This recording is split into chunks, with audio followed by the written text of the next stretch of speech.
बिस्मिल्लाहिर्रहमानिर्रहीम। अस्सलामुअलैकुम। आप देख रहे हैं देसी टीवी यूएसए DTVNN के साथ मैं हूं ताबिंदा गुल। आइए नज़र डालते हैं अब तक की अहम खबरों पर।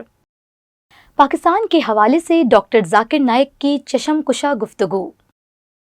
आलमी शोहरत याफ्ता तकाबुल अदयान के आलिम डॉक्टर जाकिर नाइक ने भारत में ज़मीन तंग कर दिए जाने के बाद पाकिस्तान आने के बजाय मलेशिया जाने को तरजीह देने की वजह बता दी।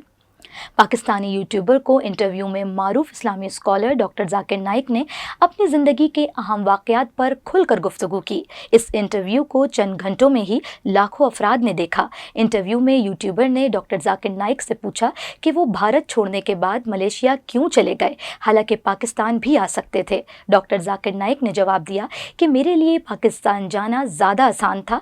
मैं पहले भी पाकिस्तान जा चुका हूँ और वहाँ काफ़ी तादाद में चाहने वाले भी मौजूद हैं। मारूफ इस्लामी स्कॉलर ने अपनी बात जारी रखते हुए कहा कि शरीयत का एक उसूल है कि बड़े नुकसान से बचने के लिए छोटे नुकसान को बर्दाश्त कर लिया जाए।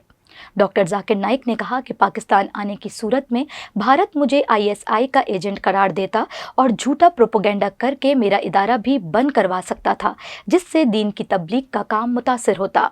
आलमी शोहरत याफ्ता इस्लामी स्कॉलर का मजीद कहना था कि वो मुस्तकिल बुनियादों पर तो नहीं, अलबत्ता पाकिस्तान आने की ख्वाहिश रखते हैं।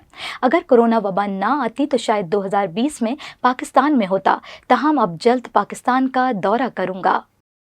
ये थी अब तक की अहम खबरें। मिलते हैं अगले बुलेटिन में कुछ मजीद खबरों के साथ। देखते रहिए देसी टीवी यूएसए DTVNN और हमारा OTT प्लेटफॉर्म DTV Flex, जहां आप 3000 से ज़ायद चैनल्स देख सकते हैं।